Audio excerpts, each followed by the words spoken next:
Hello and welcome to this special live recording across LinkedIn and Twitter. I'm Simon Haigh and I'm delighted to be joined today by Henry Wang. Henry, how are you? Hi, Simon. Very good. Thank you.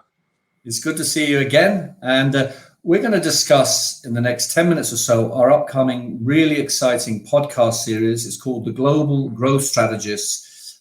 This podcast series is going to be available from next month onwards on all leading podcast channels, Apple, Spotify, Google, and about 5 other channels, plus YouTube, social media, and more. So we're really excited. First up, I'd like to introduce to the audience Henry.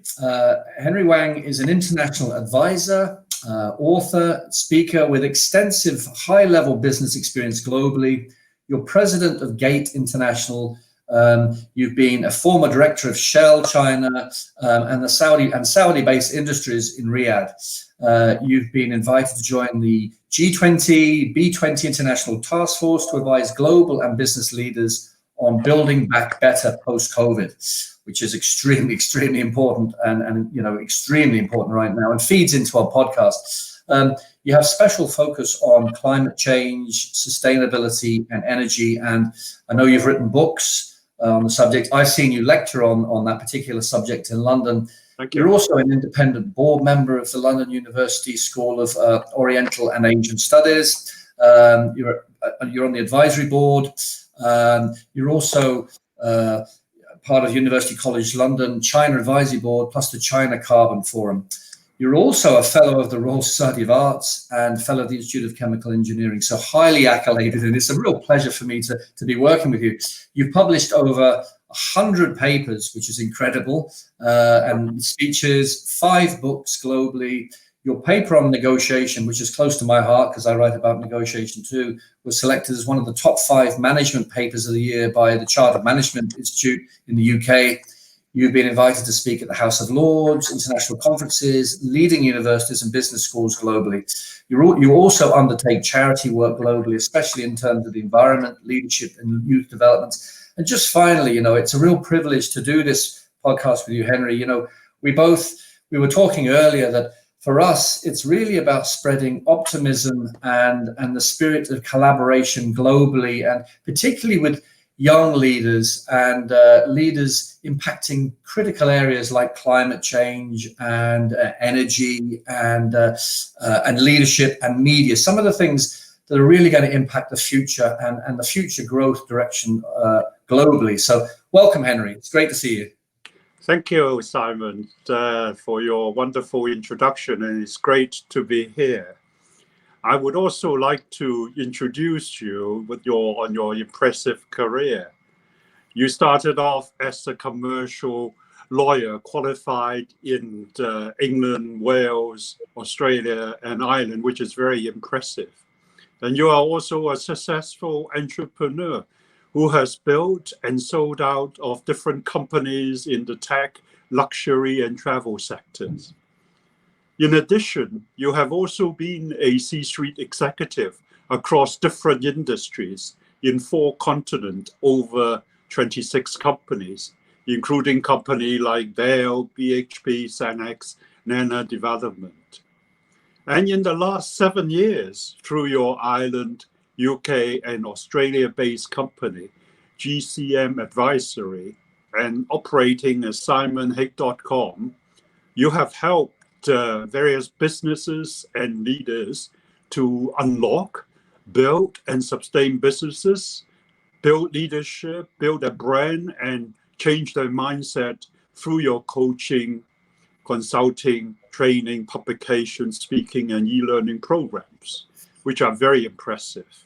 And in addition, you have found time to write 2 books, How to Be a Better Deal Closer and Deal Making for Corporate Growth.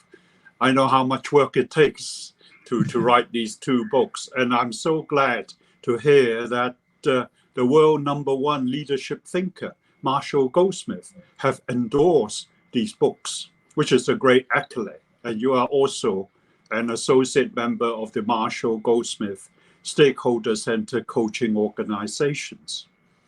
And I understand your clients include many high-performing leaders, company, business schools, professional organizations, and government bodies globally. And that's a very, very impressive achievement. I'm so glad to be working together with you on our new podcast. It makes me sound very important, Henry, but I've got a long way to catch up with your auspicious career, but it's great to be here with you. I think we're both sharing similar views to want to give something back and improve the world and build back better post-COVID. That's why I'm so happy to be working together with you. And I'm looking forward to our new podcast for the Global Growth Leader podcast with 12 East and West thought leaders. That's very impressive. Exactly. Well, overcoming COVID has really incurred unprecedented human and economic costs globally. And unlike prior economic crises, which are normally caused by financial bubbles, the current crisis is a global health pandemic with serious negative economic impacts all over the world in different countries.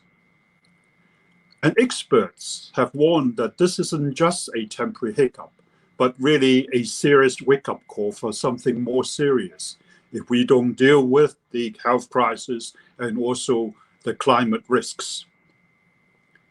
There are some countries which are pushing for quick recovery and return to business as usual with some quick fixes. However, there are also many leaders who have longer visions and are encouraging that we should work together and build back better with sustainable improvements. And a good example is the recent call by UN World Economic Forum, the G20 and B20 leaders, to work together globally on building back better post-COVID with international collaborations. Thanks, Henry. Yeah, I agree. And geopolitically, this crisis has, from a medical research perspective, as an example, at least underlined the huge value of global collaboration. We're witnessing the development and adaptation at a rapid rate of life-saving technologies and massive researches into things like genome sequencing, scientific journals, clinical trials, not really seen for the last 30 odd years since the AIDS crisis of the 80s, 40 years. And this is bringing together thousands of scientists, medics, companies, and researchers globally. So clearly we can collaborate as a world, and we need to collaborate as a world. So that really is the basis of this podcast series. That's wonderful, Simon. I think that is really good. And what will the podcast cover? Well, as I said, to facilitate greater international collaboration and understanding, to generate sustainable, enduring growth, you and I will be conducting a series of global podcasts with some I'm bursting to share who our guests are, but we can't yet, but we've got some extremely impressive guests, 6 from the West and 6 from the East. And, this is going to be really sort of a groundbreaking podcast in terms of the collaborative share and the open, frank conversations we're going to have. And, in terms of those conversations, Henry, what sort of things will these leaders be discussing? Yeah. Well, we are very lucky to be able to have these 12 thought leaders from the East and West agreeing to talk with us. And we will be discussing key topical issues covering healthcare, youth, innovation, climate change, media, and leadership.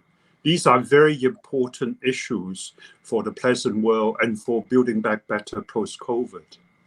We hope actually that these open exchange of views with international thought leaders from both the East and West should help to foster greater international understanding and cooperations between the East and West and different countries.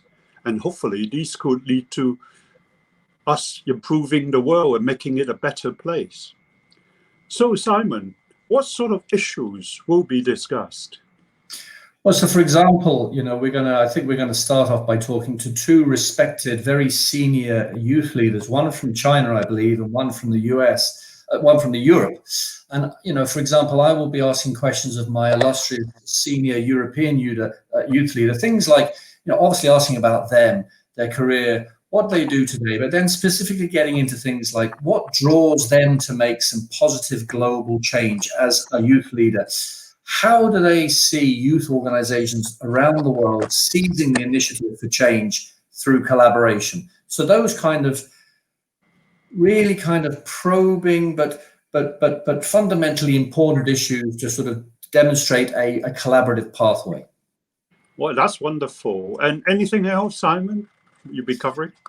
Well, if you could wave a magic wand and form things like if you can wave a magic wand and form a collaborative arrangement between the two of you, so the Western and the Eastern leader, youth leader, what would you like to focus on as a priority activity? So these are the sort of questions, and also what 2 or 3 priorities for your youth-led organization. What will those priorities look like? So those kind of things. Henry, in return, with your youth leader from Asia, can you give us an indication of what you'll be discussing? Yeah, well, I will be interviewing one of the top 10 outstanding youth of China. And he is also just been nominated appointed as the district governor for Toastmaster for the South China region. So he's a very, very impressive guy with a lot of achievements, who's done very successful businessly, but at the same time, he's like us, very keen to do charity work and improve the world and encourage youth-led changes. So I'll be asking him first to give an overview of his life and career and journey. How did he get to where he is? Because I think a lot of people are very interested in that. Then I will ask you about the key activities he's currently doing, particularly with youth, and how youth globally are seizing the initiative for change through international collaborations. Finally, I will also ask him what are his top priorities for encouraging youth-led changes going forward. And most importantly, actually, how he sees different youth organizations in the East and West can collaborate and work back better. Wow, that's impressive. So, Henry and I just wanted to share in this live session just an overview of this very exciting, groundbreaking podcast we're going to be bringing out shortly, Global Growth Strategists, with leaders from the West and the East. And we really hope as many of you can take as much inspirational information out of this as possible. And as I said, we're going to be launching this sometime middle to end of next month. It'll be on all leading channels, podcasts, YouTube, social media, etc. And we'd really like to build some sort of movement around this, around collaborative, forward-thinking, open-minded growth mindset. So with that, Henry, it's been a pleasure talking to you once again, and thank you. Thank you very much, Simon. It's great talking with you. And you. Bye. Bye-bye. Bye-bye.